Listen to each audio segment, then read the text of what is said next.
started. I just wanted to touch on two housekeeping pieces. One, what I like to call calendar clarity. So our next meeting will be on the 10th of May. And again, I apologize for a little bit of the confusion on the calendar previously, but hopefully it's a little more clear now. And then we've already kind of talked about it a little bit, but we do have two additional members to the committee.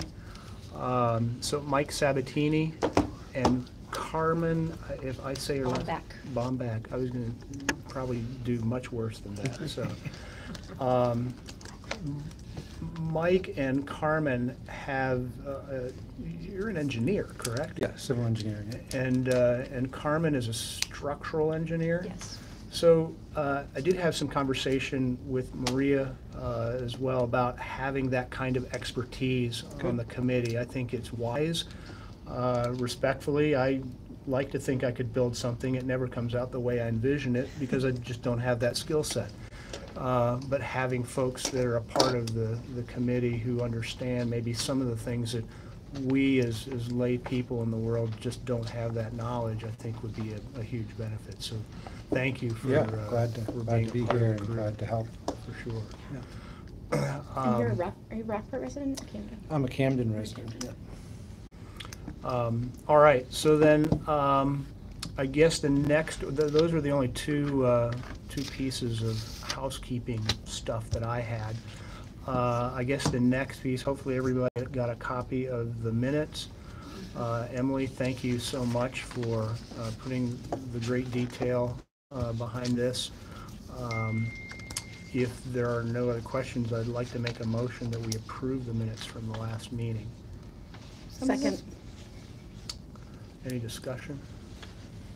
Thank you. Great job. Yes. All those in favor? Thank you. All right, I guess, Emily, thank you again. This is such a big help. Okay, what we talked about in the last meeting was really to spend this meeting focused on the basement. And there's some moving parts specific to the basement, so I'll just kind of quickly just recap the agenda and then we'll dive in. One is to just gain an understanding of the actual space that would be available for use. And I did talk to Tyler about an understanding that if, the need to have systems and whatnot to operate the building as a standalone building, what kind of space would that require in the basement, which would then eat up usable space by a potential user of that space. So we'll be prepared to talk a little bit about that. The other then is to kind of dive into deciding the criteria that we'd want to consider acceptable for the space use. And I think I gave a very horrible example of, having somebody utilize the space to build a car and have it as a garage, which doesn't make any sense, but an understanding of the adjacency to the middle school, the fact that we would have district offices in the building, we would have Zenith in the building, what would be an appropriate use of the space for the basement, and have some discussion about that so that we can decide on what that criteria would be. And then a process for communicating to the public that we would accept proposals to lease the space and how we want to go about doing that.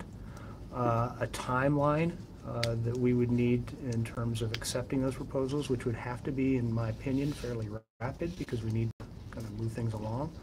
And then review the proposals, and then a date to make a recommendation to the SAD board in terms of what we think would be appropriate. I am aware, I think Maria mentioned it in the last meeting, there have been a few folks that have reached out to her about wanting to use that space. One, I believe, was the Y as one. We talked about the potential for storage as an example also. So not trying to get ahead of myself, but I know that there's some entities that have already kind of inquired about that. Questions? Marcia? I'm wondering, are we talking about finding a tenant and then including in the building project any remodeling or any alterations that tenant will need? Or are we talking about having the space and they make leasehold improvements and they fund them? That was not clear to me from Maria in terms of what the board was going to require, whether or not the district would make the capital improvements and pay for that, or the tenant would actually be allowed to, and they would make the capital improvements on their own. I don't have a clear understanding of that at this I point. think the board is probably open to either recommendation coming from this committee. Okay. Right, I mean, and you're right, it does sound like that's down the road. So I think it depends. Okay. All right, well, to dive in then at this point, if we could, so Tyler, explain, I'm gonna hand this out, and if you could explain what this is, and then, or actually, we'll just take one and. I'll grab that chair. I was gonna say, why don't you come up here? There's enough to worry about it. See that one? Oh, did I give you? Short one. They have- Here, Hey, one more? They have one. just one more. Think we're gonna need Here's one? one. Yes, I need you. Yeah.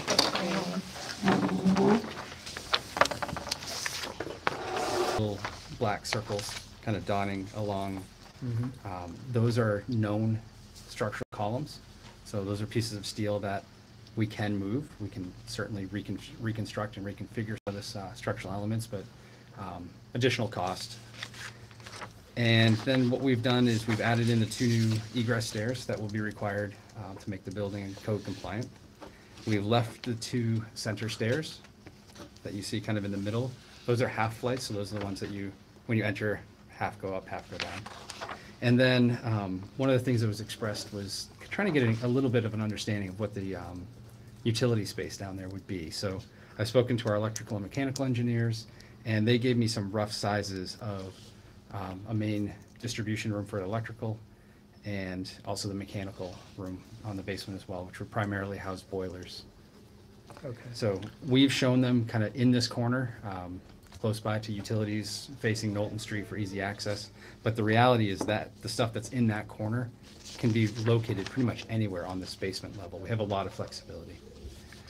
One other piece is, I spoke with Keith. The district is still trying to keep equipment off of roofs for both longevity of equipment and long-term maintenance.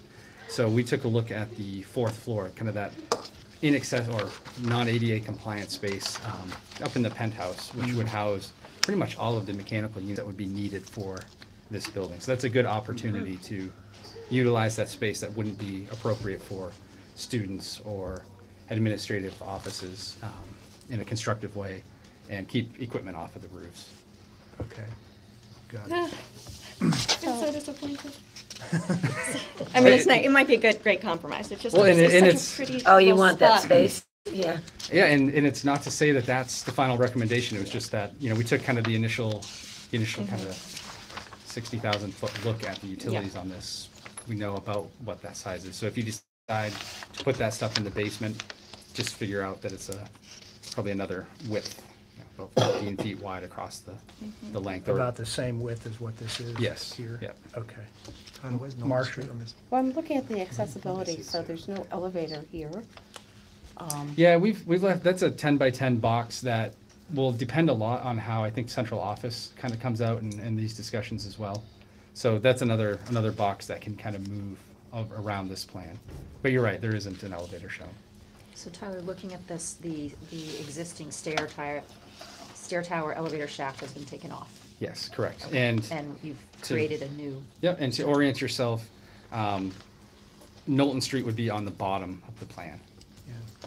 oh, on the bottom. Yeah. So why did the elevator get taken off? Why not keep the elevator? Because it's not code compliant for a number of different reasons. All of the landings are too small. We don't have our turning radiuses. It abuts the stair, so we're not able to move those walls. And then the stairs have a number of other code deficiencies as well. And it also was very challenging to get our vehicular circulation to work on the new middle school site with that in there. There's a lot of grading issues as well. So there's kind of a whole host of reasons that it was elected not to include that in this part. You've of the been down there project. and looked at that stuff at all? I haven't. I'm way behind the curve on that for No, sure, we should so. get you and, Yeah, it's- have a look. Yeah, Carmen looked at it, so it'd be great to have you keep your eyes on it. The other question I had is, so you have the, the central stairwells, the historic stairwells. You can't use one of them for egress and, We likely could do some improvements to make that work. My concern is that when we get up to the third floor, when we start doing a long single load or double loaded corridor, that we're going to have egress component issues up there. We're only allowed to have a 20-foot dead end corridor, which isn't going to get you very far from that center corridor before you have to add that additional egress component. Certainly, as we go through and this it's- process, is it that sprinkled? It's not sprinkled. no, it's partially. It's It's Sprinkled, sprinkled. Doesn't that give you a little flexibility on the egress maybe? I don't know. sprinkled for years. limited. The 20-foot would assume that it is sprinkled. Allison?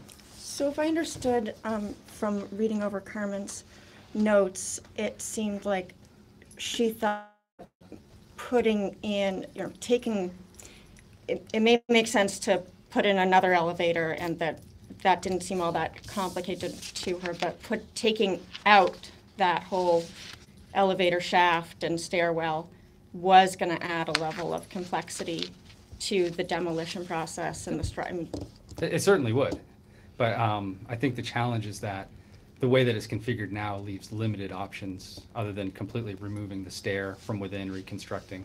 So there's complexities either way. And I think that the challenges of the existing, or the future middle school vehicular circulation also add some complexity. And I haven't seen Carmen's comments. Because so- that's outside the original walls, right? Yes, it As I is. remember. Yeah, that Yeah. was an addition at some point. Right. I also think if we went with a configuration like that, where the elevator is sort of outside of the building, it should be on the other end of the building. As it is now, we will forever be trying to stop people from parking there. And Because yes. it's right next to the entrance. To get them to park in the lot for this building and then walk up to that entrance, I don't think people are going to do that. It'll be an endless chore, policing the parking lot.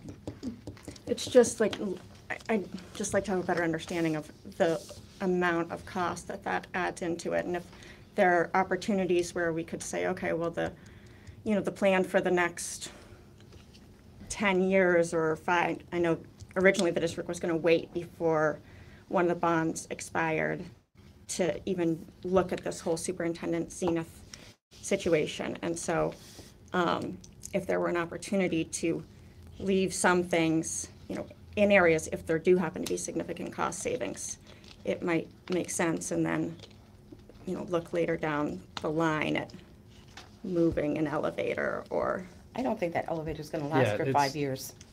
No, it's kind of at It's the not end of its even life now. repairable. The electrical, But even the elevator, I mean, if you left the that part of the building in place, even if you didn't use that as an elevator and you removed it but from what I understand, the structural, it significantly complicates the demolition process if, just taking off right up to that elevator shaft and stairwell when we demolish the rest of the school is fairly simple because it's just a marriage wall there and it's not a structural thing. But once you take all that off, it's like you really do have a gaping hole in the building that has to be recreated. I don't think gaping hole is the right word. It's more like punched openings. But the thing to keep in mind as well is that we're going to be talking about redesigning the lower part of the parking lot for the school that's out to bid now. Do you have a site plan here at all? I have one in the car. I can grab it if we need to. But I don't think I agree that leaving that component is going to save money because we're going to have to significantly alter the entire inside of that structure, especially the stairs. And I'm not sure that there's physically enough space to get both the stairs, the landing, and the entrance in front of the elevator to fit. Currently, you need a 5-foot turning radius, and we can walk up and I can show you some of the issues if we need to. There's a 5-foot turning radius missing. There's the top of the landing of the stairs too small. We don't have the necessary pulls on the inside face of the stair. So it's not just leaving it and doing some upgrades. It's reconstruction of the entire piece.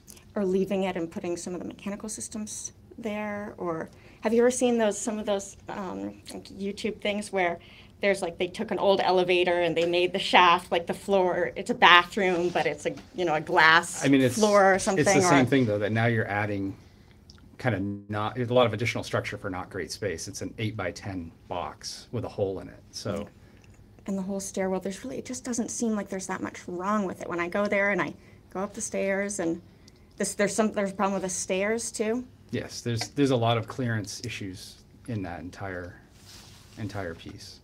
At each one of the landings, starting at the door, you need 18 inches on the pull side for, this is an ADA requirement, and you have maybe a foot now, and you can't obviously move the stair without reconstruction of the That's whole if it's thing. used for if the elevator is needed, right? Then the wheelchair, the space you need for pulls. No, this is in the. This is in the stairs. stair. The Right stair now, alone. Stairs, yeah, you yeah, don't so have right that. now, Even if the elevator wasn't there, the stair could not be made compliant. the elevator's in a different, there's a wall that separates the two of them, then there's two doors. Mm-hmm. Neither one of them have the clearances that we need. So it's not just a, If the elevator was, forget about the elevator, you gutted it, and you just utilized that space to make the clearances work, is that possible? it's possible. Would it be, But- if you're doing that demolition though, I'm thinking about the original existing end of the building. Isn't it better to take off everything past that, come back to the original building, deal with what's been punched out, as opposed to having to add a facade on the outside of the extra piece? Because when you punch that out, Can you repeat that? Because Well, I think you, I'm- it almost sounded like you don't said know. you Yeah. said it both ways. Disconnect. Yes, the answer is yes. He's talking about the existing. So I'm being saying use the open. existing, Yeah. the existing thing, you're gonna have to do something with that facade if you keep it. If you kept the elevator and the stairs and tried to do something, even if you didn't keep them as that, but you just tried to keep that space. You still, You've still got a facade issue then on the outside, yes, at the lower part where it connects to which the would cost cafeteria. money, and I guess Yeah. I'm wondering in my head whether it's been less expensive to come back to the original facade of the building, a brick facade, and brick in the holes. Yeah, the openings, reconstructing those openings is not a huge endeavor. I think the concern that Carmen is likely expressing is reconstruction of interior floors where we have to re-support sections to get a new elevator shaft in. I mean, one of the things that was said in the lead up to all of this, one of the reasons why MET couldn't be saved and sort of said over and over again was, after this school is demolished, there's going to be this gaping hole in the side of MET. And so I'm just sort of repeating what was said a lot, and not necessarily by you, but I don't think it was So- me, so it's okay. no, not So, so I maybe mean, that isn't the case. And it I will mean, be for not the way that we big of a look deal. at it, we just did a project very similar to this at the University of New England. We rebuilt an armory that was in far worse condition than this building. And we cut in new stairs, new elevator, and it was right around $125 to $150 a square foot. So pretty much what we're looking at here. So, I mean, it's all, I it's mean, in. for the full renovation. not- Yes. yeah. Yeah, so it's all within the realm of stuff that we do fairly frequently. We do a lot of projects where we add elevators to old schools that never had them, and it's something that, yes, it adds some complexity, but mostly for us. All right. Any other questions? All right, I'd like to steer us not completely away from elevators, but certainly back into the basement. So in terms of, what are we looking at then in terms of total square foot that would be usable space? And I guess that's gonna be a plus or minus, one with what you've got laid Yes, out here, exactly. the other with if we needed to add other utility Right, space. depending on what we do with the what- fourth floor. What would that look like? So what we did was we broke it down into two sides, so the left and right side, A and B. Okay, We use the stairs in the middle, kind of as that demising point. And on one side, there's just under 3,800 square feet. The opposite side, there's just under 2,900 square feet. So they're fairly good-sized spaces. There are some opportunities if you decide not to keep both center stairs, because there's one on each side. If there's opportunities, depending on how the upper floors kind of shake out with the egress components, and then obviously where you move or where we make the final determination on mechanical, electrical systems within that space. So it's okay. right around. Can I ask a clarifying question? I'm Yeah, struggling sure. to keep up with some of this verbiage that we're using, but, so bear with me. The 3790 square feet, where is that from and go to? So it's from the edge of the building Yep. up to where those support where It's those essentially- dots yeah. are, So it's- basically. it's just So about we're- this rectangle and excludes the stair. So we're kind of discounting that middle section where the stairs are, because Yeah, that's there's- going to be needed to use for some form of stairwell or something that's not Exactly, and usable there's gonna be, space. Okay. there's gonna be some circulation in here as well. Right. So And it's, we just kind bathrooms? of took the Right. rough square footage. Thanks. What was that? We're saying and bathrooms somewhere. Yeah, there will have to be bathrooms. Depending how other spaces lay out, you may be able to utilize some on the upper level if they're in common areas. But again, that really depends on what you decide to use this lower level for. If you're having a Gotcha. standalone tenant, you're probably gonna wanna give them their own facilities and not encourage a lot of There's no cross-pollination. bathrooms down there now? No. Not anymore. Not anymore. I'm glad Keith is here because when we were, oh, I'm sorry, can I ask? Go ahead. I forgot protocol. When we were having our tour, one of the things that you were sharing with us when we were discussing district needs is the need for storage. And so I'd like us to keep that in mind when we're looking at the basement, that really our priority is to be looking at the district first and then outside interests. So now that we have these square footages kind of laid out, do you have a sense of how much square footage you ideally could use for storage? Or have you even thought about it? It's a loaded question to ask Yeah. a maintenance guy. Well, like To ask the to whole order. Well, I mean, and to Carol's A lot of point, stuff in there right now. I mean, you had mentioned, I think you went over the bus barn where there was plenty of stuff over there that could be stored at MET, and I don't know if there are other places that they needed. I'm trying to think, do you remember in the bus barn plans that I sent you that had the upper floor, how much storage was in that? Give me a minute. Because we thought about that question when we Yeah. were thinking thought you about that, mentioned so that might be somewhat close to what we were thinking.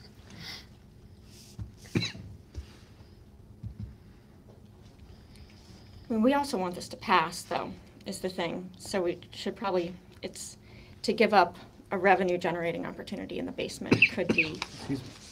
the difference between it passing and not passing and being, I mean, obviously, we need to analyze what the district needs are, so that's an important conversation to have, Yeah. but then we should balance that with, you know. Keith, do you know the size of the existing teen center that the Y is using now? I know there were periods when we looked at that Oh, space. that's in Right. this thing. Like Just ballpark, anything? 7,000 square feet. Okay, so that's like the entire basement here. So Keith, on that plan that you sent me, it's, I'm assuming where you had the classrooms in that plan? I mean, There was some storage kind of in, here.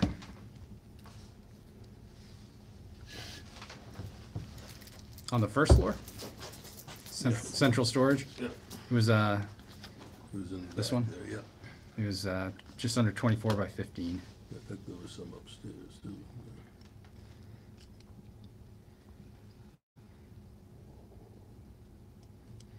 I don't think there's much up here. It's mostly, I guess it ended up mostly downstairs. yeah. So that's, What did you say what the dimensions were? 20? It was 24 by 15.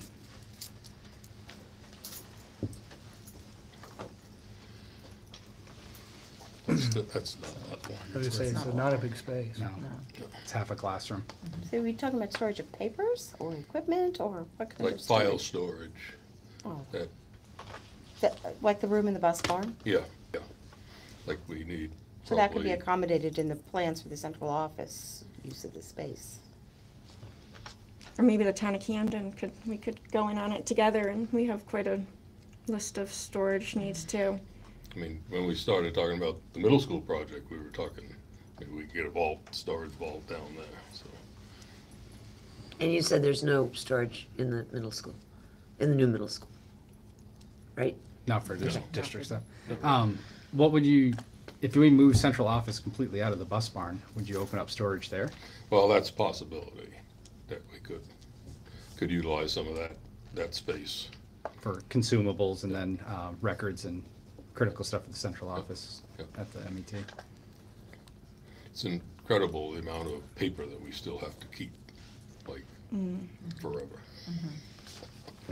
Speaking of which, there's actually, when we'd gone around and taken pictures, there are a bunch of historic plans that are down in the basement of MET. Like it looked like maybe for all of the schools that have ever been built, like the original 1928 plans and things, they're all sort of rolled up, and kind of a similar situation that we have at the town office in Camden, like some pretty cool historic things Yeah. that should be digitized and stored properly, so. If those are the ones that you gave us before, I think we have digitized Yeah, those. we've worked on some Oh, of them. really? Yeah, everything that they had that was available, we've scanned and Oh, wow. done electronically. Would you be willing to share? I think we Some of have. those? Do you still have the CD we gave you, or if not, we'll get it for you. Yeah, we've got Oh, I'd love to see everything that, that thank you. for I mean, or If for you this gave it to building. me, I still have it. Okay. I tried to like snap a couple of pictures with my phone Herein really was quick the while they were problem. Yeah, we- unrolling. And if there's Oh, that's if why there's we new need more stuff, storage. If you find new stuff as well for this, we'll scan it. It takes short order with Oh, our great. equipment. So All right, so any other questions specific to the space? I think fairly clear on that, Allison? Would it be worth looking at some point, what the added cost would be of adding, like, I don't know the right word for it, but you know how you have to go down when you go into the basement? Yep. And some basements are more, you can just walk it, like if you needed to get something in there, or is there a way to change the entrance so it's not such a, Do you have a walk-in, like a walk-in, Oh. walk-out? see that you enter via a ramp or something to the lower level. yeah, like You're it, almost at ground level where these stairs are. Yeah, I think it's maybe. I was It's just closer walked there. than It the might be middle. like 4 or 5 feet. I think it's more up than down. Probably 3.5 feet up. Yeah. Because that's where for years we'd have stuff stored when we'd have big trucks back in and offload. That's where they would come through, is through that door. Yeah, I'm trying to- okay. Even though it was 3 steps down. You'd have the distance to do it on the back side. I think both of the other sides are short. One's going to be abutting the new parking lot, but I mean, you'd probably have a. Yeah, I'd have to look at it. But it seems like this corner is more viable, is that what you're talking about? Yeah. Yeah. Yeah. Closer to ground level than anything, I think. Yeah. Yeah. and how much of the drop ceiling, is that all gonna have to stay like it is, or how much no, of I that think- changes, all that'll, could go away? I think everything on the basement level, you would start by taking it right down to the structure. There's not a whole lot worth keeping down there. So this is I apologize, 'cause I have to go back. I'm sure everyone's much further along, but why is that? Like, why is there nothing that's usable down there? Just, is it mold or? It Would is. take you down. Yeah. To me, It's it worth. doesn't feel like that. They're still using it some, aren't they, for, No, after- I don't think it's just storage right now. Yeah, there I may mean- be 1 or 2, like, 1-hour specials that happen in there a week. So There's a tech crew that uses that space. I would say is, to my knowledge, the only tangible usage of it by any kind of programming, and that's simply because it's just a large space that you can paint a bunch of things and it can get messy and it's usable for that. But that is for a brief Right. period of time for just a very specific Yeah, usage. and no, there's no active mold down there that we're Okay. aware of. We've Yeah, done that's- remediation down there, but we have, since we've moved folks out of there, we have done projects upstairs, like put bathrooms upstairs, and so ceilings got destroyed and pipes got moved, and we weren't necessarily thinking that a ceiling was gonna go back up when Right. pipes were going in and stuff like that. And the other thing to keep in mind too, some of it may depend on what ends up down there. All of the current walls extend up through the ceiling, so every time we take a wall down, you're gonna be left with kind of big holes. So it's, it would be nice not to have to take all the wall, there are probably some tenants that might not Yeah. pay as much, Yep. but they would still use it. That's what I'm kind of thinking more like a developer. And in some ways, the school district is becoming a landlord for the space, and landlords don't like to spend money, and if there was anything usable there that could get a tenant in with a minimal amount of work, then hits the financing, the financial problems that perhaps exist, or impressions that exist, and that's why I'm just raising the point. Yeah, Like, no, is there any it's- creative way to We should think? go look at it. I will. Yeah. Yeah. yeah, it's definitely worth it. The big problem I see is that a lot of the windows are partially blocked with mechanical stuff, which makes it, kind of adds a really basement-y feeling to the whole thing. But I think with a refeeding with a new system, a lot of that stuff is gonna have to be replaced anyways. Yeah. So it's a good opportunity for us to think a little bit as we lay that stuff out on how we run pipes, and I can show you some other pictures as well. We've done some pretty creative things by leaving existing, especially historic wood structure open. We just did a great project down in Rochester that actually we cleaned all of the wooden joists in the floor, cleaned them, left them exposed. It's a great space. All right. So in terms of looking at acceptable space, we've talked about storage as one idea. Other ideas that, that we want to recommend as acceptable use for the basement. I think the teen center idea certainly is acceptable. It involves young people. It's largely after school. There's no conflict. I mean, it may not be suitable for them, but I think it would be suitable to me. And one thing I didn't mention as well is that whatever we decide to do down here, one of the things that we were asked to take a look at was what the zoning and parking implications would be. So there are different requirements based on different occupancies that we put down there, whether it's business or educational. Okay. So as we kind of narrow down this list, we can take a look at what those implications are, do a count of the existing lot that would stay and what's over at the superintendent's office to make sure that we're balancing and that you have enough physical parking to make this all work. Okay. Mike? I guess the one consideration back of my head, and board members might want to weigh in on it a little bit, is how much of a landlord, and that was a good term, Mike, how much of a landlord the school districts wants to be. It's one thing if you have somebody in there and they're in there every day using the whole space, and that one person that paid you a rental fee for the thing, as opposed to other things where you might have somebody coming in for a week here or 2 weeks there or something where, or in one small space of it here, where you have to coordinate and where somebody has to be actively managing it. And my sense, just administratively, is, I can't speak for the administration necessarily, but the capacity to do that is going to cause somebody else is going to have to run it, be in charge, and make those decisions, unless Keith wants to do it in his spare time. Yeah. You're talking about short-term rentals versus long-term. Yeah, Yeah, I think, Oh, is that a Airbnb it. possibility? Well, I know, that's what Mike is saying. that's what I'm saying. I'm thinking that when you talk about acceptable use, it needs to be somebody that's going to be in there and use it for Right. a long period of I time. agree. And Yeah. coming back to Marcia's original point, if in fact the district is going to pay for the renovations, then I don't want to do that even for a year, I don't think. I want to have somebody in there on a 3 to 5 year lease. 5 at least, yeah. Well, I Yeah, keep top thinking, 10. I'm sorry, Yeah. I keep thinking that when we're talking about leasing it, and I really am conflicted about it, honestly, and maybe other people are too. I like the idea more of having it be associated with the school somehow. It just seems to make more sense. So in my mind, I've been trying to think, what kind of business or what kind of organization would lease this, and would it be compatible with whatever else is in the building? I have a hard time with thinking that it's going to be some kind of a business there. It just, to me, it doesn't seem to work for a school building or a building that is associated with the school district. I don't- I'm sorry. No, go ahead. I didn't put my hand. Okay. What about, He's right, he didn't. what about either alternative or supplementary education uses that, like, they might be private, like someone wants their child to have extra help on a subject, and it's a private, is that kind of use would be compatible? Yeah, that to me would make a lot I of mean, sense. there's probably not a lot of that out there. I know there's a place out on Route There's- 90. yeah, there is. Yeah. Study hall. Right. So something like that would Yeah. be pretty compatible. You could do it for that, and it would be compatible for music lessons, a lot of private Yeah. music lessons Right. that are taught. If somebody were doing it here near the school, that's an option. But again, those are things that have to be managed and scheduled and Short-term rentals. yeah. Well, I think, oh, go ahead, Keith, sorry. Depends on whose office is above that music. listen.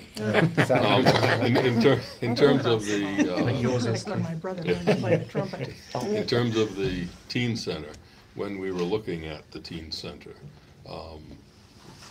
their representation to us at that time was that they were in need of, I think it was somewhere around 3,000 square feet for what they were going to carry on. An after-school program. Yeah. And a weekend program? Do you know?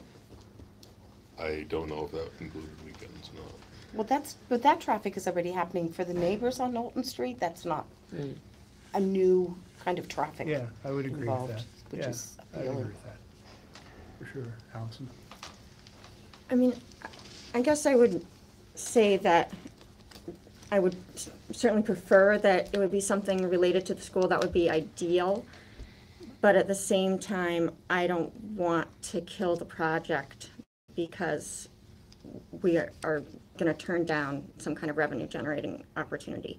I think there are a lot of things that would be perfectly appropriate. My kids are going to be right over there in the middle school. I drive by an orthodontist's office every day, driving into the elementary school. That, I mean, it's a different building, but it's, sharing an entrance and everything. And I think there are plenty of things that could be very low impact. I know a lot of people were upset when the Knox Mill property turned into condos, and a lot of people lost their office spaces, like, writers that just like to have, a place to write, or artists, or the school district probably wouldn't want to get into like managing a bunch of little things, but if there were somebody that wanted to be the sort of the manager even, I think it would be better to be flexible in terms of being open-minded about what could be in there and seeing what comes to us, rather than saying, oh, well, it's only school uses that would be appropriate. I mean, certainly would have to be quiet, but I don't know. I think in order to get enthusiasm also from people, like from the community, I think there has to be a certain level of flexibility. I know part of what really got me excited about the new middle school was I saw that the school district has been really great about letting the community use the high school, for instance, because like you can lock the doors and you can do all these things. And so like trying to keep the community away. I know there are safety concerns, but I think there is a really big benefit, I think, to integrating the community more with the school district, and that it's just good for everybody. And that's why we wanted the school to be downtown, to stay down here, is because that interaction that happens when kids and in this case high school level students, the Zenith program, just interacting with the community casually by chance, it does, I think there's a benefit to everyone for that. So Carol? Just back to the teen center, the Y used to, I don't know if they still do, and maybe somebody here knows, they would operate yoga classes or things like that at the teen center during the day. Do they still do that? And I'm curious if that would be shifted. Yeah, I'm not sure. You mean, We could look it up. you mean for adults? Mm-hmm. I think they did it one time, but I think it was due to a lack of space or something, Right. and I think most of those classes are at the Y. At Lily Pond. Yeah, I know they're at Lily Pond. yeah. Anyway, I was just trying to think. But I'm not positive. Because, kind of to Allison's point, it would be nice if that was a space that was used all the time. And, I hear the pros and cons of having the after-school program, but nice to have people in the building. So that was something. And then also to your point, Allison, that co-working space, that could be one tenant, and that tenant is the one that manages Yeah, right. all the small spaces. So it's not something that anyone in the district, they would just have their one point of contact and then Not manage it. talk to a guy, sorry, not very good at this. You're used to being on the other side of that. Talked to a guy the other day that actually works for MMSA in Augusta, but he lives in Waldeboro, and there is some kind of a center there that's like I don't want to say business center, because that's the wrong term, but it's a center where people go and pay a fee per month, and there are writers and there are product developers, and I don't even know anything about the place. But it must be being managed by somebody, Yeah. just kind of Yeah. like what you're It is, describing. yeah. And I'm thinking, we got a lot of people that do those kinds of entrepreneurial writing kinds of stuff, and so maybe that's a kind of an option, and it might be worth even finding out about them, and I'm sure they probably one in Brunswick and 6 in Portland or whatever, but find out how, I don't have a clue how they operate, except I think they lease space on a monthly basis to people who come in.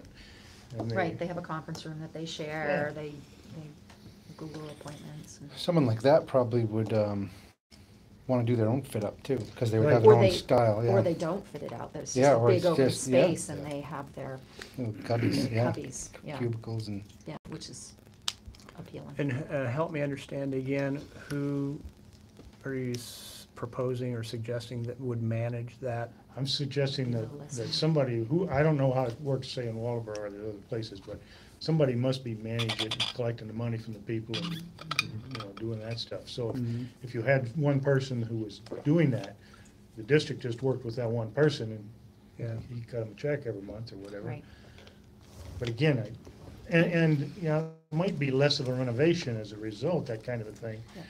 Which means you don't need a 5-year lease, you get a 1-year lease, and you don't want to deal with the same problem again a year later, but.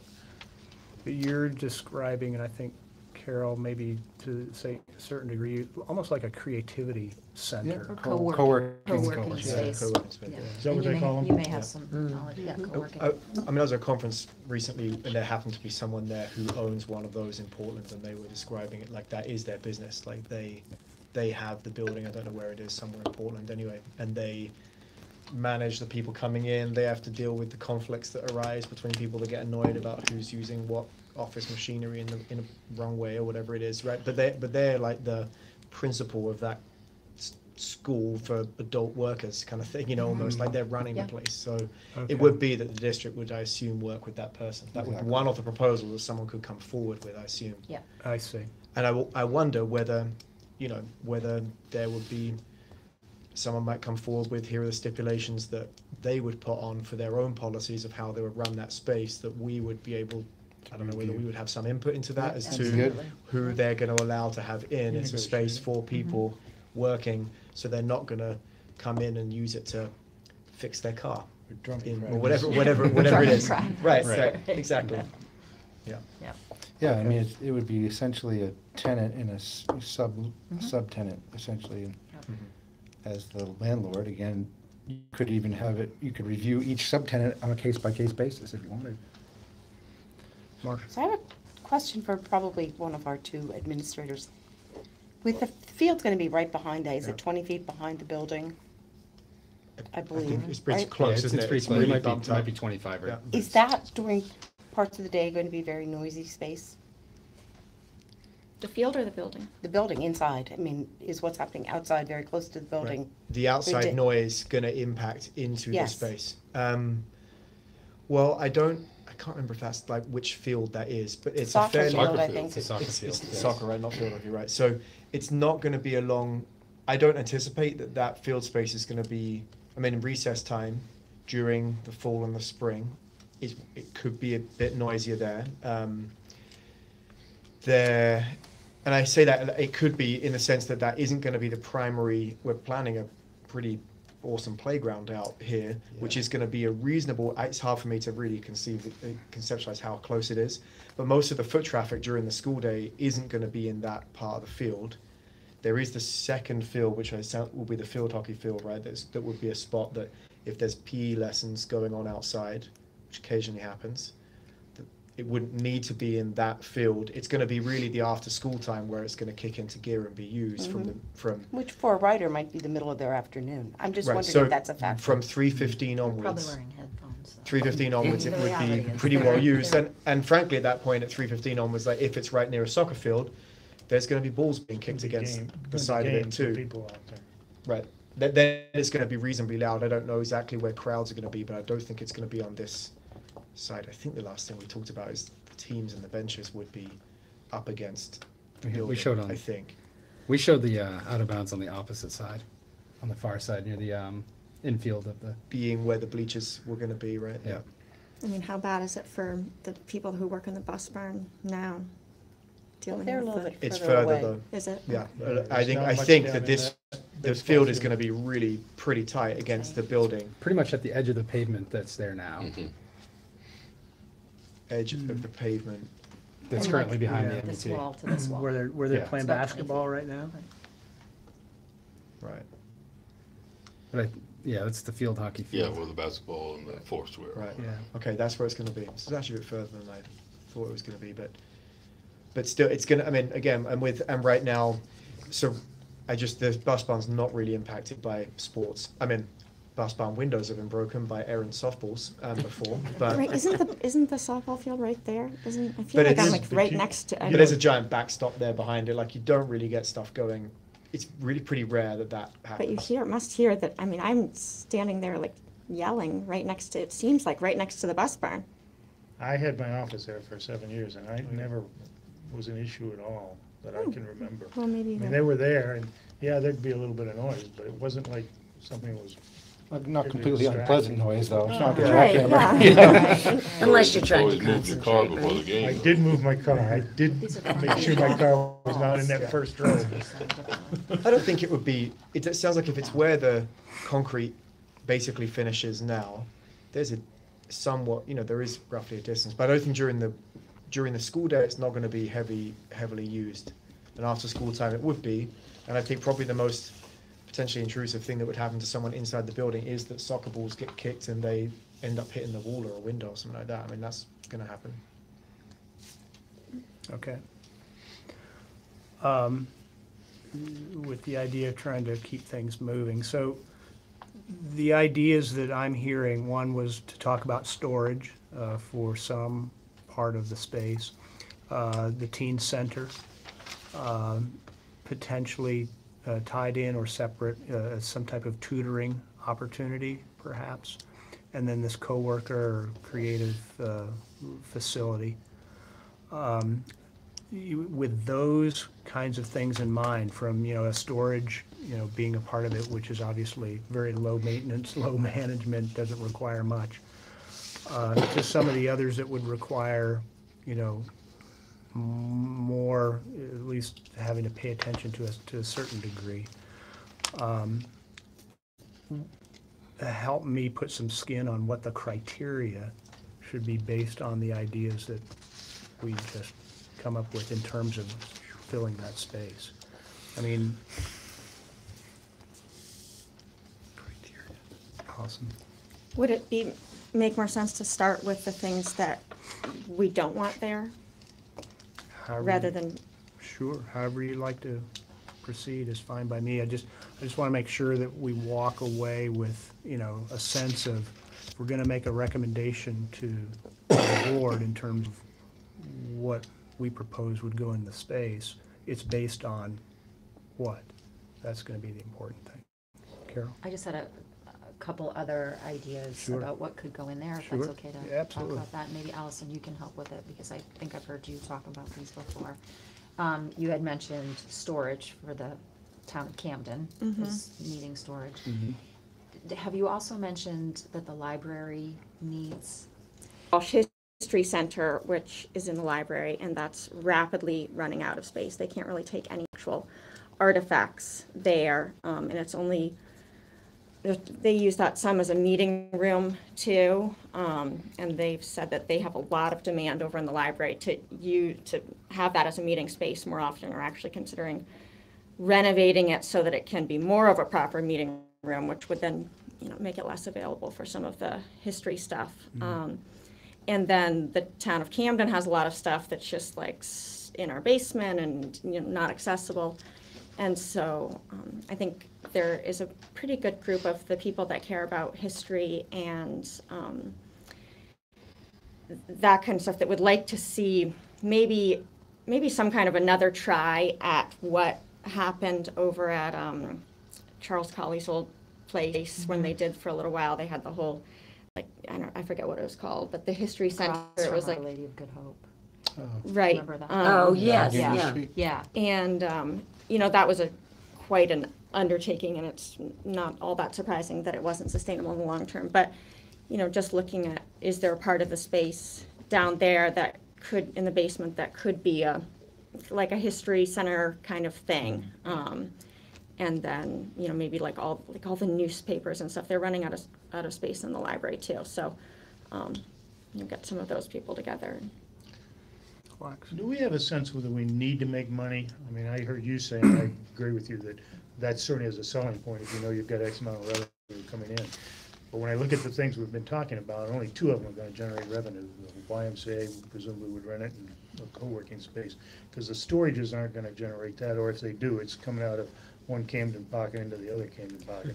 Well, one thing is that, there are areas where we've had to, in the town, we've identified that we are going to have to spend money on this. We just added $10,000 to the Camden budget because everybody I'm recognizes. saying if it comes out of my right pocket and goes into my left Well- pocket from town to school, But it's not a new need that's being created, it's something that we know we're budgeting for. So there is, I understand your just know question, how but it's going to sell. so we're already paying for some of these things. And, if the library right now is proposing spending X number of dollars to turn the History Center into a proper meeting room, so there's stuff that's in the works that, The funds could be redirected. right, exactly. I But- like that idea, the But I history piece do- and that. I think Well, that's a that great community use. piece The actually is community very piece is really appealing to me important. as well. Yeah. But I do see what I think how much money it needs to make, or whether we need to make money, is all a matter of who you talk to. There are people I hear from that say, you just need to remember that your absolute biggest goal, Allison, needs to be getting that price tag down as low as you possibly can, because otherwise it's not going to pass. Some people say, I want to see it done right, and the whole plan, I don't want a mishmash of we're just going to do the bare minimum, because then they don't have faith in the whole plan. So it's just about reading the community and. It's a hard read, actually. I've found people that I've talked to. Yeah, every person has their really own idea. hard. Yeah. Yeah. Matt has. I'm just thinking of this criteria list that we're trying to come away with. Isn't it like things like we've mentioned some pretty concrete things like that we might generate as a committee, like terms of a lease would be that it needs to be continuous, for example, would be we're not looking for short-term leases, so it would be something that would need to be a certain number of years. Are we trying to, I'm just trying to think, because if there could be, our goal, isn't it, to put certain parameters out within which anyone can come up with something that fits within those parameters, and I feel like we're spending quite a lot of time talking about possible different things.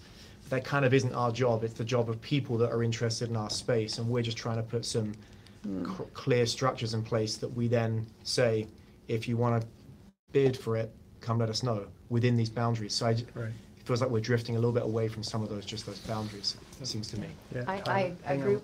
Hang on, Carol, one second. Sorry. Tyler. I was going to say that you probably could use the criteria that the school board put together when you did your initial proposal.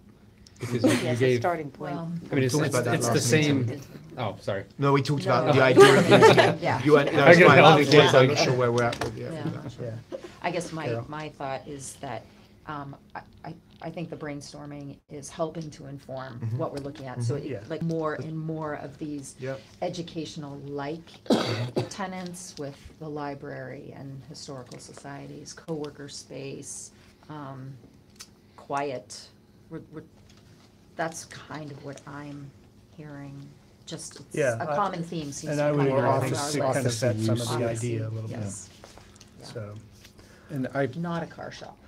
Like, I think it Go ahead, might- I totally agree that I think a lot of where you can, when you get to the lease, or, I think the inside of the lease, you're gonna put some of these criteria that,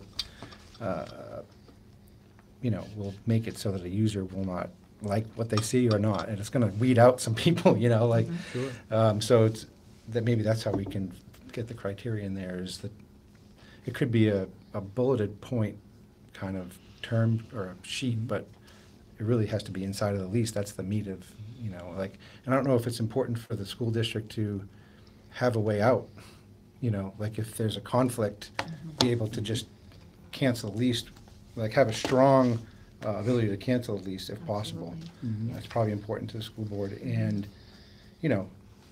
since it is a school building and the priority should be school uses, maybe an eye to longer-term leases, but do it with options so that you can get out at times when you need to get out because you need storage or you need another program or you've grown or whatever it is. I mean, you want to, since it is your building and it is school-focused ultimately, yeah, you want tenants, but you want to be able to get out of it too, so.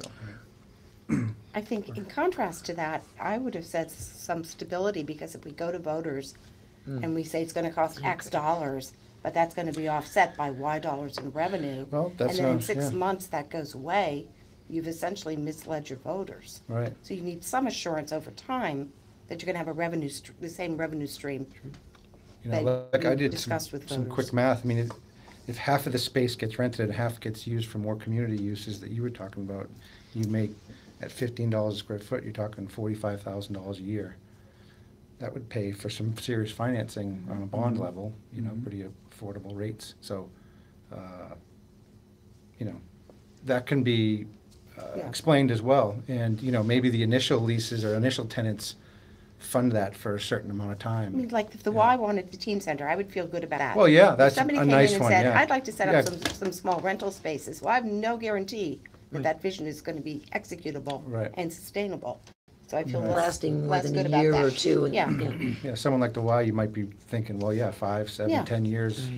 Yeah. So where are those discussions with the Y? Who's doing that? What's the status? Does that need to We be had ramped up? discussions a while ago because they weren't wanting to keep their space. They don't really want to be the landlords. And Keith, you were probably more of an insider than I was, but we were at some point looking at that for our administrative space.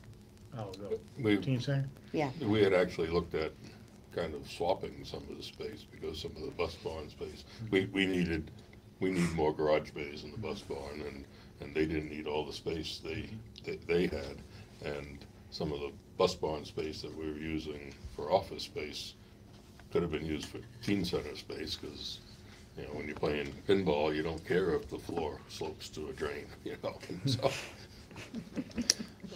That would be Well- perfect for the basement. I'm just wondering if, before we put out for proposals, if we need to approach the Y and say, look, here's where we are. We're gonna put out for proposals in a minute. We prefer to have something that's kid-centered there. What's your interest? How great is your interest, and you know, what might you be willing to pay? I mean, that's probably too easy, but that's a pretty clean, slick way to go, as opposed to sending out proposals, getting a bunch of proposals in, then telling people, oh, well, we're gonna put the Y in there. You are. Yeah, well, we could, yeah. I mean, I mean, I'm thinking, for example, daycares might be very appealing, which would be privately Yeah, run, daycare, but that's a good one. Really hard to find. There are waiting lists for daycare all Yeah. over the place. I think you got Just issues. gonna say the You've fit got out, playground you know, issues. the fit out, So I think the I fire marshal agree with requirements Mike for where we have daycare some center history. are unbelievable. It is an approved use in your zone, nursery schools and daycare. Yeah. But then, we should probably talk to the Y before we put I anything think out. before we just- get too far down the road, and I don't know who does that. I don't know if Bob, your chair, if you Yeah, go talk to him. I'll follow up with Maria. My understanding is that she has some fairly regular conversation. There was, last I heard, there was even some conversation about, with the district office moving into MAT, that perhaps the teen center could actually be in the bus barn as well. We've had that conversation several times. So, and I don't know why or the viability of it, but that was at least, Well, we could count another that as new discussion. revenue against the cost of the bond, for sure, no matter where they are. you know. There's like a pretty kind of big group of people. I don't know how big, but there's definitely and maybe the people that have lived here longer and remember the bus barn being built, whereas I don't actually remember what we were told, or because I wasn't voting, but there are some people that really feel like that's supposed to be a bus barn, and that, yeah, definitely, and I mean. That's fine. I And- think and we I need a mentioned couple it. of extra bays, and that's Yeah, it. We well, don't need the whole building My for that point in purpose. mentioning that is it's just discussion. You know, I think everybody's trying to explore every idea to understand cost, Oh, no, definitely, fit, sorry. all It that was- good stuff, so. It was built initially as a bus barn, but it was a patch. It was a patch for the high school, as the high school was being constructed. We had 6, 8 classes in there, 6 periods a day. The kids would walk down from the high Oh, school. yeah, I went to Go in lots of there, and classes. that's what it was. And the idea It was, was the okay, freshman wing. Yeah, I had like all my math and science classes there. the idea was, okay, once they go out, then we can utilize it more fully as a bus barn. Right. But I think it was built with the idea that it had to have some Yeah, it was classes in instead there. of renting additional So maybe it's a little classrooms, bigger yeah. than you would have built if you were just building a bus barn. But I mean. So you can put 2 more bays in there? I don't even really know. So 2 more bays I wouldn't, thought wouldn't Maria get rid said of. that they would like to have 2 more I bays. think that was, And then the The rest, garage could use 2 more bays. Could probably use 3 bays, but Probably storage. also when that was originally designed and built in '96, the trend was for all buses were going diesel. They were going completely away from gas. And putting a diesel inside makes it much easier to start in the middle of winter. Oh, The that's trend, what, okay. the trend now is away from diesel. So this is what Looking at Stuart propane? Smith had explained to me, this whole thing about the diesel buses and stuff. And I had repeated that a few times to people. And then I was told, you're nuts, Allison, the buses aren't diesel. That was never part of the, so yeah, they were. now that's, We looked for 20 That's years helpful. at different ways. We have looked at propane. A lot of buses now are run on propane. They're actually going back to gasoline, so. I think for a while, we couldn't buy anything but a diesel We couldn't bus. buy diesel for the last 10 years. I But mean, they're so anything but polluting diesel. that they're going the all other right, way. we're going down a rabbit trail, folks. no, that was. Yeah, I was just to helpful, kind of, something that I was thinking of a requirement, maybe, since we don't want to be, renting to small, little individuals, we have a square footage requirement for a potential tenant, so they have to lease One at, half of the side. yes, Or or a up quarter. to, you know, 1,500. to designate that, that's just something. Well, 3,000 if I square feet could, or something. a little bit to Wax's point, I can follow up with the district even, as soon as tomorrow to check in on, let's have some serious conversations with the Y to understand where their level of interest is. I guess I'd come back to you, Allison, in terms of some of the community component to whether it be storage or historical space, whatever. What would be the level of interest in that? And my thinking is that I just share with the group is if the Y only needs really half of this, and then the other half would be dedicated towards some type of community need from the library or the historical society or whatever, would that be viable? What concerns me, and I think you were starting to touch on this a little bit, hence down the road to understand the level of interest from the teen center is, one, we're kind of on a short timeline to begin with. The other is, to go through the process of vetting, who, what, when, and then make a proposal to the board is not a small undertaking. And if we find some things that are the right fit, that the board would agree to, that we could recommend, I'd kind of rather go down that path. Because I think you can, frankly, if you get 8 proposals and you don't pick my proposal, I'm gonna be pissed off. You can't put that in the minutes. But, Exactly. That's exactly what's gonna happen. And that will build more animosity against it out there, because not only will I be unhappy, but my good friend Matt's gonna talk to his friends, because they're gonna be unhappy for me that my thing didn't get picked, and. So let's not So vote for what it. you don't wanna have is this group voting against you for this reason, this group for another reason, this group for another reason. Right. Yeah. And I think Been if there. we. We if want to we're- build community If we're support. looking Yeah. at this space in terms of, we're adjacent to a new middle school, so having something that complements that, such as the teen center, makes sense.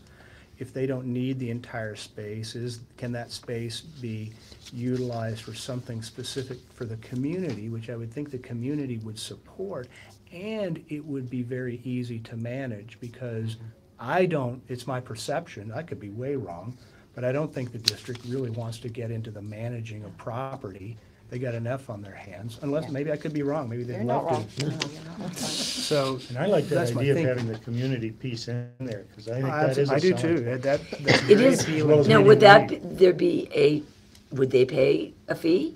I mean, they would have to pay for it, right? It's not like Allison's point the is that district they're is paying going to now. give them that space. Yeah. You So can that's- negotiate that, maybe. So Well, that's no, I'm the- just wondering, because if you're trying to say, okay, we've got to find a way to generate income to get that 45,000 a year or whatever, then we can't just say, okay, well, the library can come in and use it, and Right. Well, it would can have I to just be. add to that? Remember, it's Camden Rockport school system. So Right. the town of Rockport That's would true. have issues that the town of Camden Camden gets Library, a yeah. free pass. Well, no, on the it. Historical I mean, there Society is is- Camden and Rockport, though, so Okay. that would be Oh, no. both communities, So I think there would isn't probably it? have to be like, and I definitely don't want to give the impression that like the library has some money that they would put it, there are people on the I've talked a lot with the Historic Resources Committee about this and people that are, but, each of these groups has their own boards that are, the whole museum or archive storage idea, definitely, I think there'd probably have to be some private fundraising component of it. But I do think there is some enthusiasm around that if there were, a goal that were tangible. Of course, the Camden Rockport Historical Society already does a lot of fundraising. And then I guess that's what I would do is I'll bring it to the Historic Resources Committee and see if we can bring in a few of the key people and try to quantify how much avoided cost there might be. But I do agree that definitely it can't just be like, oh, well, the school district's going to pay for this. And it needs to be some kind of a concrete agreement with So the you said revenue. Camden was paying now? So we just had Heather Moran from the Maine State Archives, who used to be the Walsh History person.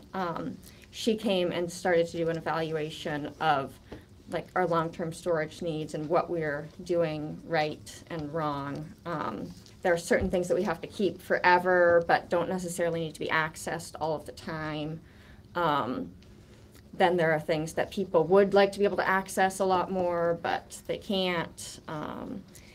So we just added, there was already 2,000, I think we added 8,000 more into the budget for, long-term storage, and that hasn't been exactly defined. Long-term storage and digitizing. So 10,000 is what's in the Camden budget?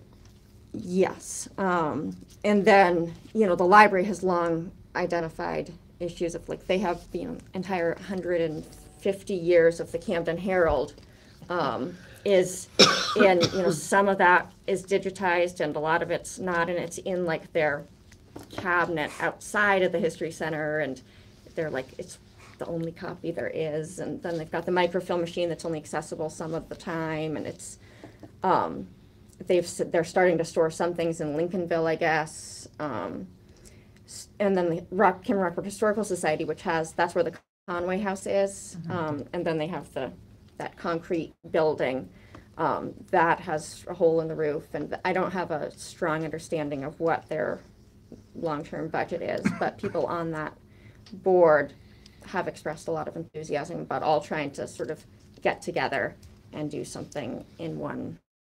On So, the theme that everyone's encountering. So Yeah. could I ask you, Allison, maybe as a deliverable for the next meeting, can you vet some of that interest with some of those entities and understand, hey, we're thinking about this for the basement. Would this be viable, and provided it was a reasonable cost for each one of those entities? And I certainly don't mind having the conversation with the district about the why, to vet that a little further. And then maybe as one of the agenda items we can follow up on for next meeting, or here's what we've learned for Yeah. that space. Does that sound reasonable, Carol? The only thing I would add, and maybe Tyler and Mike, what sort of fit out would they be looking for? So do they need a kitchenette? Fair? Do they need a bathroom? Yeah, good Do they question. need separate walls? Great Do they, point. all of those start adding on to the budget, so. Yeah, historical piece would be the fire suppression system. Yeah. That we wouldn't want to use a conventional wet system in there. Right. If it's an archival, Yet, so it's, go So over to those are- Camden Town office and walk into our vault of all these precious items, and has a sprinkler. That's like the system. Yeah. Which I guess there's a lot of disagreement about what's the best way to do it with that. But it would be great if we could bring like some of the, like if a few people from the Historic Resources Committee wanted to look at the basement. I mean, I think that would be important to be able to walk around and say, okay, let's try and understand like how much would actually.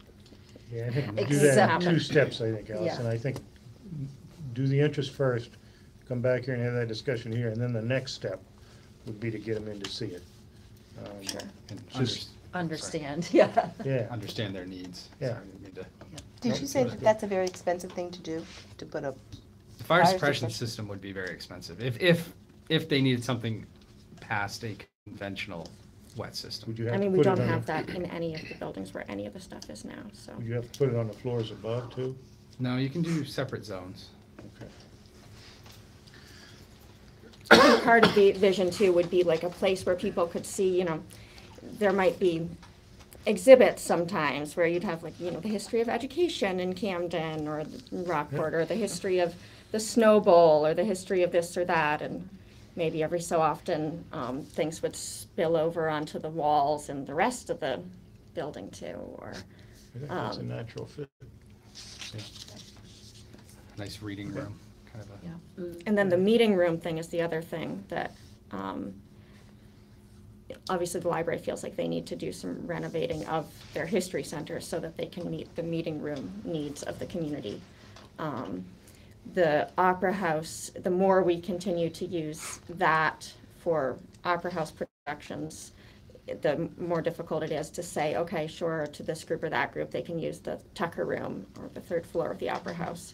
So, and then I know the school district has the, the live streaming needs some. I don't know if it would be an idea that would make sense to have like one more room for the community that we're set up to be able to have meetings and. So maybe thinking of a secured access so that they couldn't get into the rest of the building.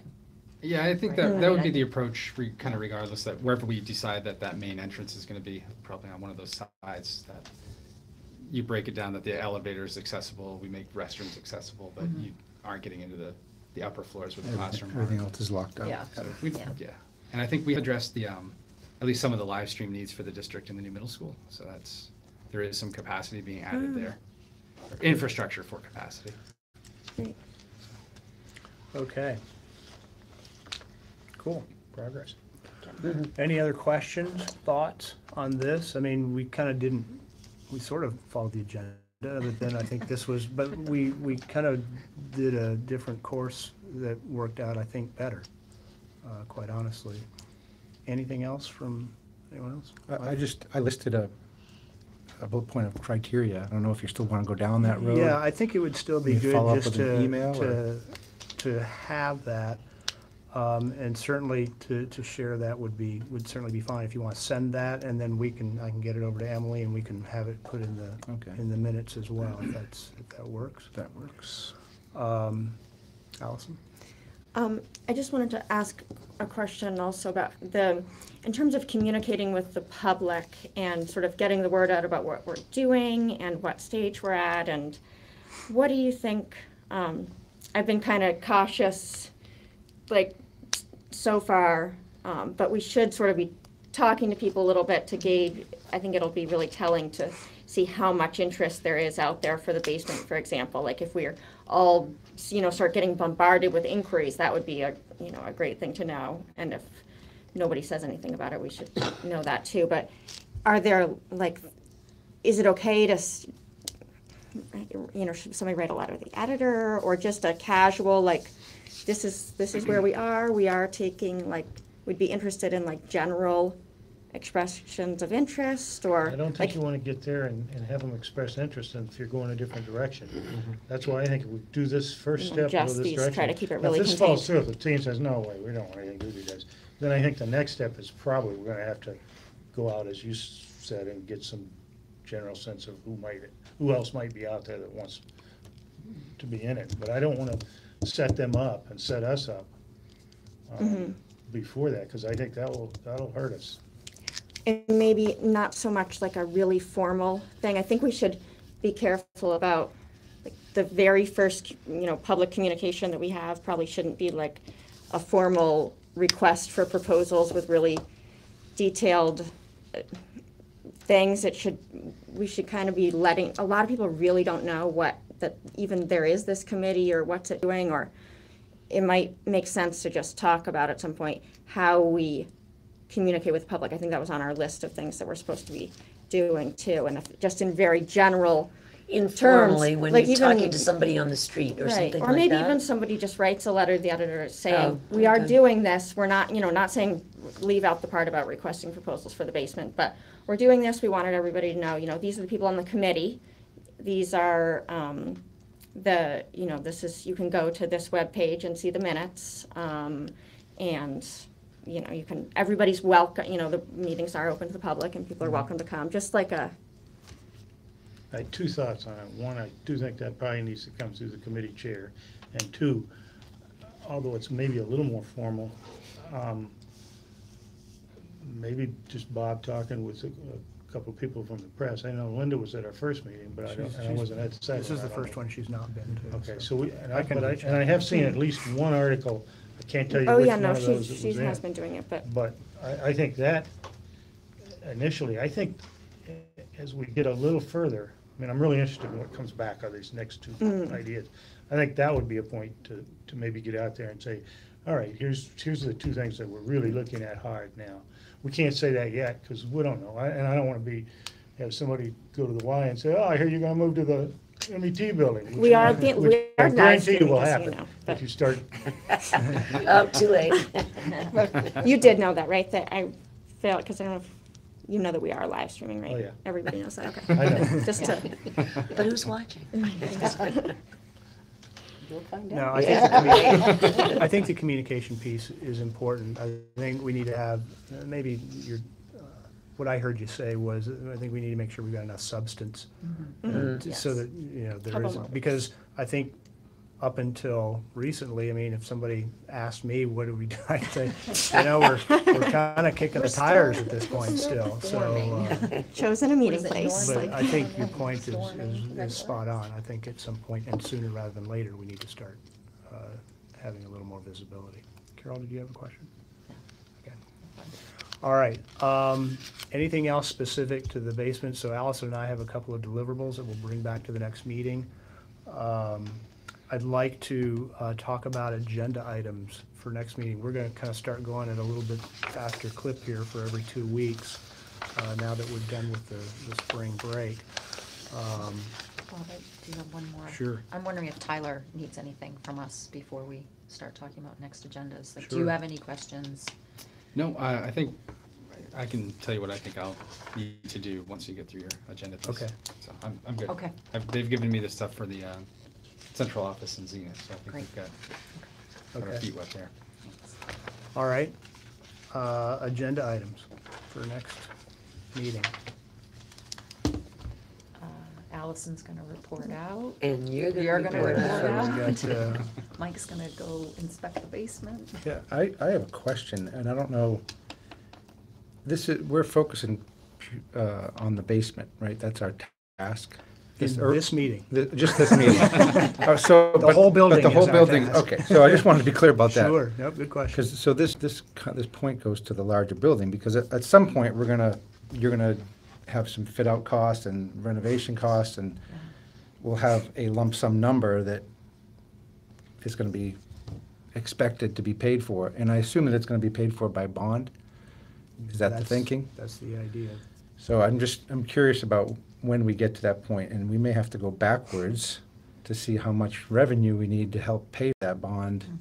And then that's what needs to happen in the basement. That's fair. Although these community uses are Right. nice, you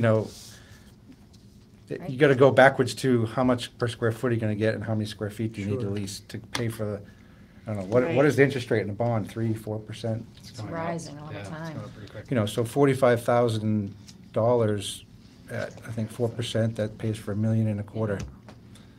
So, Okay. Yeah, I think that's a good point, because it's gonna depend on that number, how, nervous I am about presenting it. And the higher the number, the more important it's gonna be that we've done everything we can to offset. So I Yeah. don't know if that's an agenda item, like Well, ballpark costs, so that we can go backwards to think about the I think basement. that's a good approach, quite honestly. That's why you're here, to help us with that. But I think not only the basement, I think the rest of the building. Oh, for It's sure. the whole building Yeah, I'm that right. we We're need to be talking about the looking whole at building. critically. And, so some of that is specific educational uses, but you don't have to be, offset bond. I mean, it's legitimate, just education expense. But we have certain costs right now that we'd be replacing or in moving into the MET building. I mean, right now, the CSD pays the SAD to rent space for Zenith and for the adult ed program and for the central office. So I'm There gonna get is- a handle there is on, revenue. yeah. Yeah, So that's a good I'd like point, to Keith. understand all that, Yeah. so that you can make an informed decision about the potential. Yeah, that's revenue. already built in There- to the budget. Am I correct that there is a piece of money that's in the middle school project that was for demolition of this building? And that piece of money can be used for renovations, That's or not could be correct. used? That's not correct. No. You'd have to I think go that's a back little bit to, up for debate, right? We'd have to no, I go back think to the you have to go voters. back to referendum to In reallocate In order that to do money. that? What we've So done does that is, need to be part of a referendum going forward? I think the intention would be that we've got an alternate for leaving MET in place and closing up the end walls. And then I think the idea was that we will know whether it's positive, negative, break even on what those costs are, that we can factor that into this, and whatever that referendum question is in the fall would authorize you to do all of those different things. So I think my understanding when we talk to the town's attorney is that anything that doesn't involve a demolition of the MET is going back out to the voters. And I think That makes sense. Sure. All right, well, Mike, to your point, because of where we are in timing, I think diving into, I think the first meeting, and touched on maybe even a little bit last meeting, is to dive in on things that we really do need to look at paying for. And we talked a little bit about that tonight in terms of what do we need to do to meet code, whether it be ADA or building code. Specific to the renovation, what are those, I think we talked about really what are those major big ticket items specific to those larger costs. I don't know, Mike, from where you sit, what are the things that we should be looking at that would have a fairly large number in front of it as a part of, and again, the entire building as a piece of this, so that we can start understanding that, putting our head around that as we start formulating how we want to make a recommendation. Yeah, well, I think the big ticket out mechanical, egress, elevator, sprinkler, the status of that. I haven't looked at it closely, but the exterior looks pretty sound. I don't know, the brick, how the windows, It needs roof. total repointing. It's total repointing. That's not what has it gotten that much worse in 3 years? Because that's not what the Continuing, report I don't says. think it's total repointing, but there is work to do on the masonry facade. But I think the windows, from what we understand, are fairly well shot. So, I mean, so this diving into all of the details, which would take some time, you threw out some square foot costs, $100, $125. Is that a place to start? Yeah, and it's a good starting point, and then What's the total square footage of this? it's just 24. under 24,000 square feet. It's about 8,000 per floor. Mike, would you like a tour at some point? I would love to, but That guy sitting right next to you on Yeah, your it's definitely left worth is, It's definitely worth the walkthrough. There's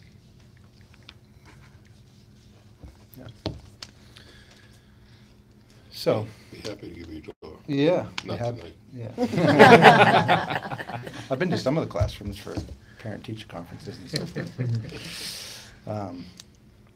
I've never looked at it that closely, but anyway. So I don't know if that answers your question, but is it, getting back to the agenda, which is what we were talking about, I guess, does it need to be an agenda item or just an ongoing agenda item to to get to the point where we have a budget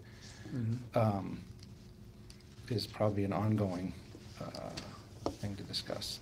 Yeah. So we would talk about what's going to happen on the other 2 floors. I think that's important because it affects, and understanding the revenue, if there's some CSD money coming in, understanding all that. I think it's really complicated because Camden Rockport are paying 70% of the CSD money. Yep. So So there's like spreadsheets 3 are for. pockets it's Oh, coming in you and out should, you of. should see the The warrant spreadsheets. articles. Yeah. Checks going this way, that's, Yeah. it's crazy, yeah.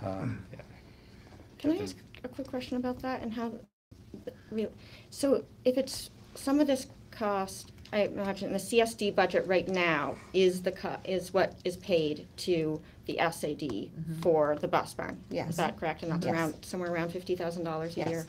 So that's, as part of the CSD budget, that gets voted on in that way? And then 70% of it gets allocated back to Camden and Rockport. Right, yes, that I know. But so if the bond payment, so is the bond payment would it be paid through, a portion of it would be paid through just an increase in the CSD, that line item of the CSD budget? Yeah. Which would be The voted rent- on? The rent would increase because it's a lot more square footage. So is it, I think we, there was a speculation as to how that would change. Yes. At the board meeting. so would while this ago. just go out to, in November, is it going out just to Camden and Rockport? Yes.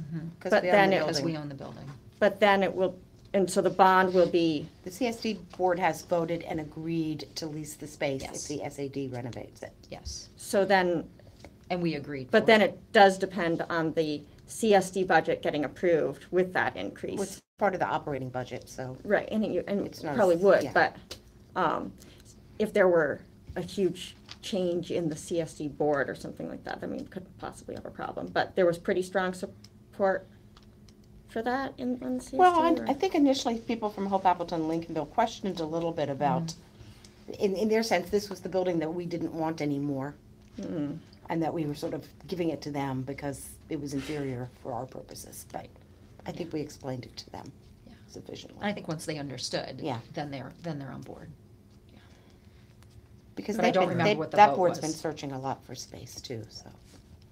I went through, Maria sent me a bunch of documents. Oh, yeah. And it was really interesting to see just the history. The first document was from 2005, about We the search. request the- for proposals. Yeah. And that was really helpful to look at, all the things that have been considered, all the different properties. So we did an agenda item to look at all those financial pieces that we're saying.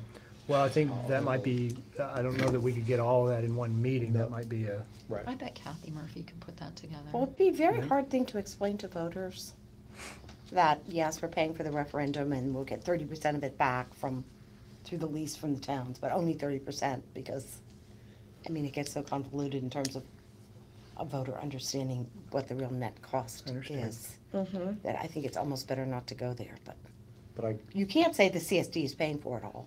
No, well, yeah. And we might want to, But- we should, But it might help at with the least bottom all of us line. should have Yeah, I a, mean, we It get would to the help with bottom line, but to- yeah. it just, Yeah, I think a Yeah. simple cash flow of the building, like, there's rent in, and there's the capital expense initial that has a yearly expense with it, right? And then there's operational expense, there's heat, electric, and who pays for that? And you can kind of drill down on all these things so that you can get to a net, that I the don't think people it are. gets that specific. No. They just pay in a lump sum. It's not broken out Oh. operationally. Okay, but. Anyway, Yeah. I think to your point, we can Yeah. ask our business manager.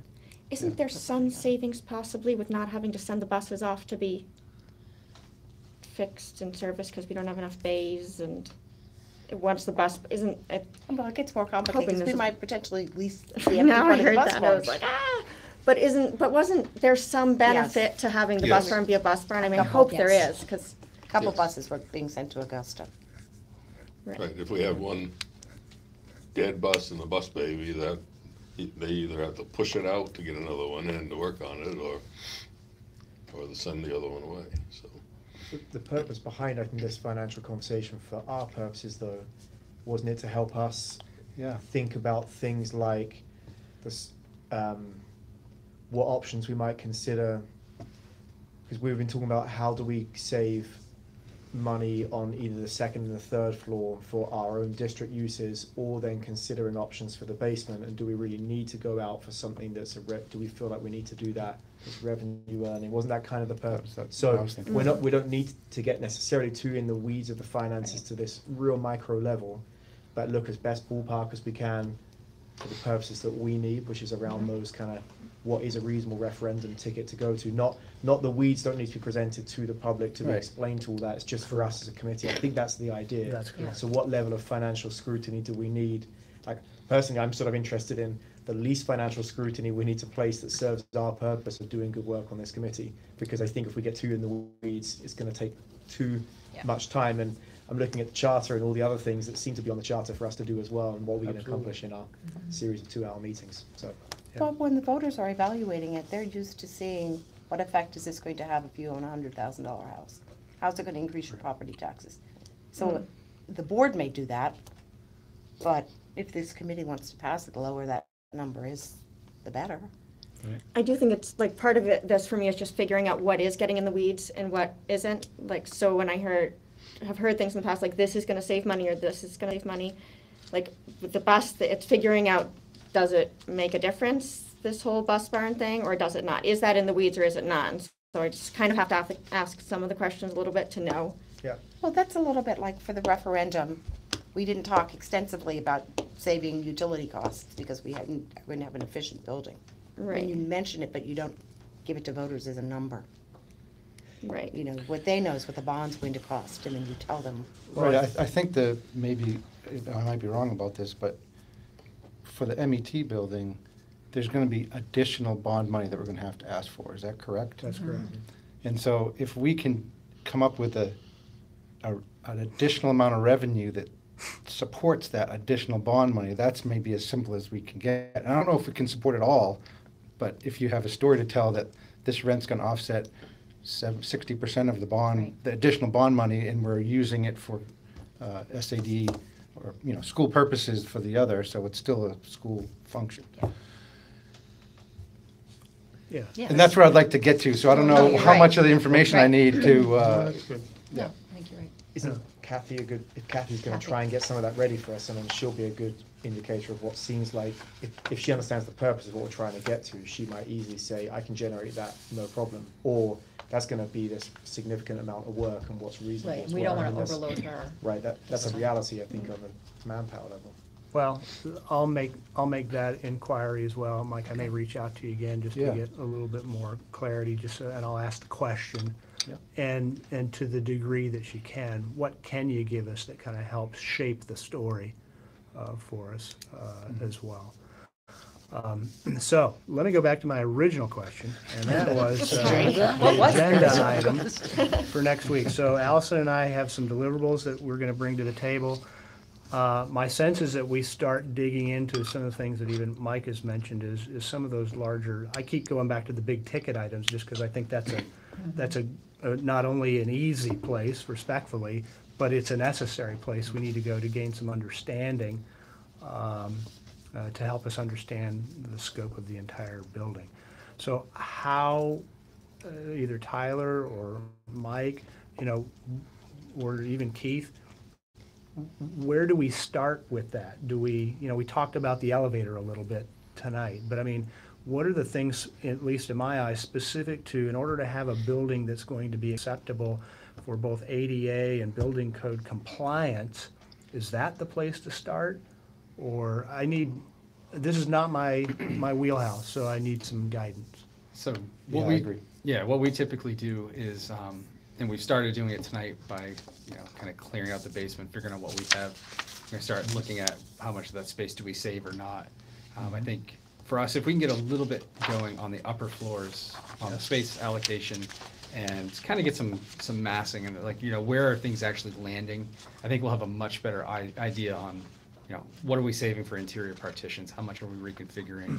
Are there sections that we need to open up to make this as efficient as we can? So when you say that, help me understand, because one thing that I wanted to caution is, it's not it's not this committee's responsibility to design offices. Correct. But, so help me understand so I don't go that far over to the right or the I left think or. it would be very similar to how we approached our building committee, for those that were involved, that we will come kind of give you some updates on where we are with the space planning and the office design work that we're doing with Keith and the central office staff. Okay, And it's, less critiquing on where things are, but understanding what the needs are, why we put things where they are. And then that starts to inform a lot of those cost implications that, okay. we're saving, 60% of the walls and rebuilding the other 40%. And then we can start generating Got it. those kind of bigger picture numbers. Okay, But in, Carol. sorry, but in your conversation with the district about the layout and everything, you'll be kind of coaching them on expenses. So every time you Yes. add a wall, tear a wall, put a door in, do the framing, do the hardware, do the hinges, it just keeps going and going Yeah, and going, absolutely. and changing your HVAC system and all of that, so sprinklers and, yeah. Yes. Right, utilize what's there if you can. Oh, yeah, absolutely. We understand the goal of this is the thrifty Yankee renovation, but in the same sense, Good. making that it's something that's gonna justify the long-term expense. Yeah, sure.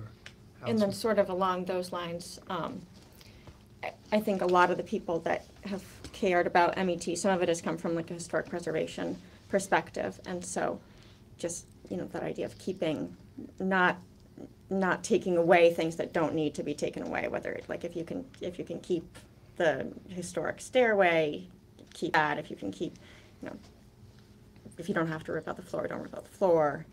Okay. Understood. So what, in your eyes then, based on what you've just said, do we take this floor by floor? Do we take a more macro look?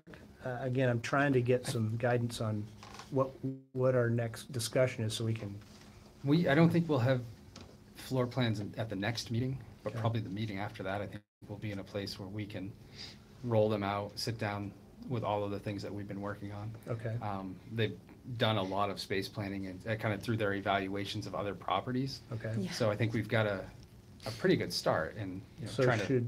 should the next meeting, should we be discussing more systems? Again, I keep referring to the big ticket, because I'm just a simpleton. But is there, what is it that we need to be looking at to understand cost? Because we need it for the building to function properly, and it also is going to be required because there may be some specific code involved as well. I think electrical systems are going to be kind of what they are. So I think where areas where you would probably want to take a look at would be how we're going to heat and ventilate this building. Okay. So I think it would be similar to the approach that we took on the middle school, that we took a look at a couple different systems. Okay. So we can. Okay. And I know we don't like talking about elevators, or some of us don't, but would it be, if it's not clear to me whether it's decided that that we 100% have to put the elevator in a different spot or not, but if it is going to go in a different spot, does it make sense to put it in the middle of the building so that it can get up to the penthouse? Or is that, like, making that space available as usable space, is that something worth thinking about? Or I think by the time, we would need to add a second stair up to the penthouse, the elevator, and then upgrade the other stair. That there's not going to be what's wrong with the backup. stairs to the penthouse? You You need need two two means of exits. egress. The only other means is Even if the closet, use trapdoor. right below it is the same use? Yes. Yeah, we're going to be needing two means If of it's egress. storing mechanical systems, is that true? No, No, not if I it's wa- mechanical. I'm She wants to asking put 'cause- actual space up there. So Is that because of the school use?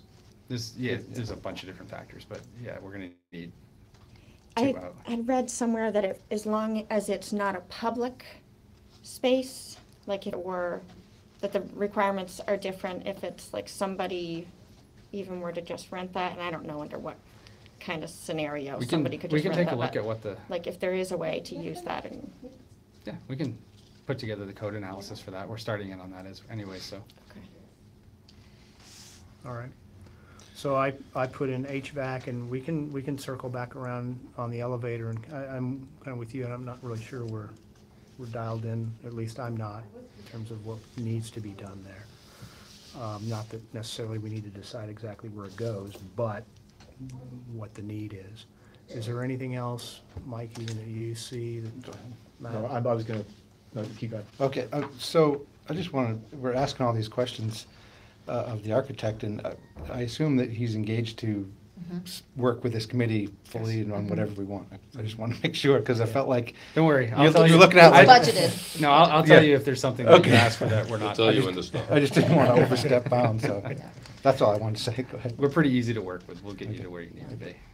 I did, Matt, did you? I'm just was assuming that the report out that you guys give us on the idea we're following of the why and the historical sort of societies and things, if they end up being no-goes, then we're going to have to revisit the idea of the criteria for, and like, because that was our agenda item today, which Right. I'm totally supportive of the idea we're going with, that's great. But if it doesn't work out, it could end up being quite a lot of next meeting, going back over what's our criteria list for Quite the possible. basement, right? Just wanted to put that as the planner of the agenda on you. Yeah. You probably assumed that already, but We can have, yeah, I have a thing here in the event, and I know Mike's gonna send me some things that he's got. and the second thing just from the charter that I saw, and I don't know if we're wedded to this, if we have to do it, is identifying a qualified cost estimation firm to provide an independent estimate of the cost to repurpose MET. And I thought I heard at one point that it took pretty extensive work from Oak Point. I don't know what that means fully, but I think it means we have to get someone not Oak Point to do cost estimation. And that's, I thought I heard Tyler say that takes quite a lot of time. I'm assuming it takes a lot of time. And with our August 1st deadline for the end of this project, is that something that needs to happen fairly soon if we're wedded to that, if that's a requirement of our committee? I don't know, but it seems like it's a big deal. Certainly, the intent was to have essentially an independent Yeah. look, not that, we're saying, thanks for sharing, but no thanks. That's not the idea. But to make sure that we are being as transparent as possible to the community, to have an independent firm take a look at it and somewhat validate what we're looking at. Yes, Allison?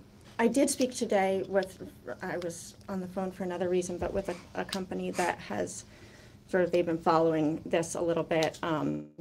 And they were willing, they're not an architecture, they are just construction, Nickerson and O'Day, who did the construction on the addition of the Camden Public Library.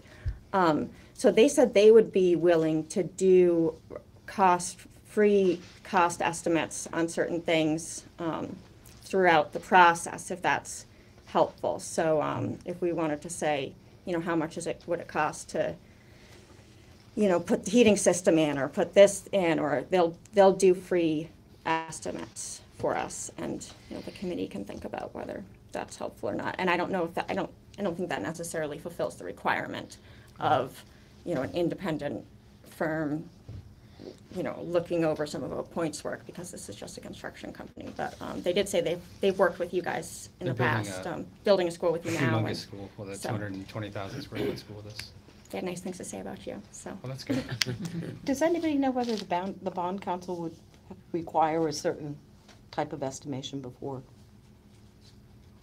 you I could mean, we go could to check bond for something? with Kathy, they could pass it along, or Bill Stockmeyer would probably be able to answer it, but, I mean, I mean, I've not experienced that where they've questioned it. Really, bond counsel is just, that's because your firm has been doing the estimating, but if you had yeah, I think, somebody, that's a good question. Yeah, that would, I don't know. Good question. What type of deliverable do you think we need to get an independent cost estimate? We need to establish some criteria for them to work with. So we're gonna need to tell them that we're replacing 20 windows, they're aluminum, that kind of, this is the level of quality, that we're gonna insulate the exterior walls, this is how we're gonna do it. Kind of big picture thing. So it's almost like a basis of design. Performance back Yeah. kind of thing. I mean, we have to, it's not gonna be a full set of specifications. No, It's probably a you gotta- couple-page document that Hits all the. hits all of the hits all major, the major categories. divisions. Yeah. And establishes that level of quality. And it's exactly what we did on some of the other options we've looked at over the last few Right. years. But Yeah, like, we did a lot of system looks for the middle school that, you know, if it's oil, this, and this. Are you planning on, how many windows are you planning on replacing? I don't No, know off the top of my head. okay. That was A just lot, an or example. all of them, not all of them? I think a lot of them are in fairly poor condition, that they're not, Have we tried just like a little WD-40 and The windows, they're too heavy. I mean, we Yeah. put a those lot of in the strings are broken though, put 'em in with an the counter, 88. the, and what, they're heavy metal and they're like 4x6, They're 4x4 Oh, at my least. God, they're Just 4x6 sheets at of least. glass, yeah. and you can't lift them. but the counterweights are broke, they're, No, we there's have no- spent tens of thousands of dollars trying to fix these windows. We spent tens of thousands putting them in the late 80s. They never worked well. Weren't designed, the design was just, they were too big and heavy for people to lift. We had 2 or 3 people in the building when I was principal to go around and lift. You must, I bet you lift those windows up and down. Well, it's a good job I go to the gym, you know? Yeah. I All right, aside from that, so I've got deliverables, we'll talk about HVAC, probably circle back around the elevator, we'll talk about any other systems, and in the event that any of the other basement ideas that Allison and I come back with don't vet out, then we'll have to dive into what kind of criteria we would propose for utilizing that space. I do think it's highly unlikely that I would be able to come back in 2 weeks, or I forget when the next meeting is, but in 2 weeks, saying like, yep, it's a go, got all Well, this. I mean, it would be No, more but if like there's a, any Level of interest. interest. okay, I'm not expecting you to come back and the why say, when can we be in? right. It's, So we're are you gonna- interested or not? And then is that interest, you know, a high enough level that we could discuss this further? Yeah. It's not a, we're ready for you to sign. Because we may have to put out, you know, even if we do hear like promising stuff from both of these sources, we still, it would probably be the responsible thing to do to put out some other, you know, some kind of feelers in another way too. Okay, well, then we would Unless- need to think about how to do that Yeah. as well. And I don't disagree, we want to be as transparent as possible. I think that's absolutely critical. But that was part of, you know, in terms of the agenda, if that's a path we want to pursue, how do we want to go about doing that? And the timeline isn't getting longer. Right, I just think even if these things work, Business content. you know, we might want others in the community to be ruminating because things can fall through Understand. pretty quickly and Completely, Well, completely agree with we you. have time to talk about that. All right, any other conversations we want to talk about at the bewitching hour? If not, thank you very much, and the meeting is adjourned. My cell phone. Yeah. I might have it, actually. Probably do. I know, mostly somebody was hurrying. If it is, it was from a long time ago. I just wanted to, I was like, Consistently oh, incorrect. just want to show you that. I didn't want to look at it, but, I want to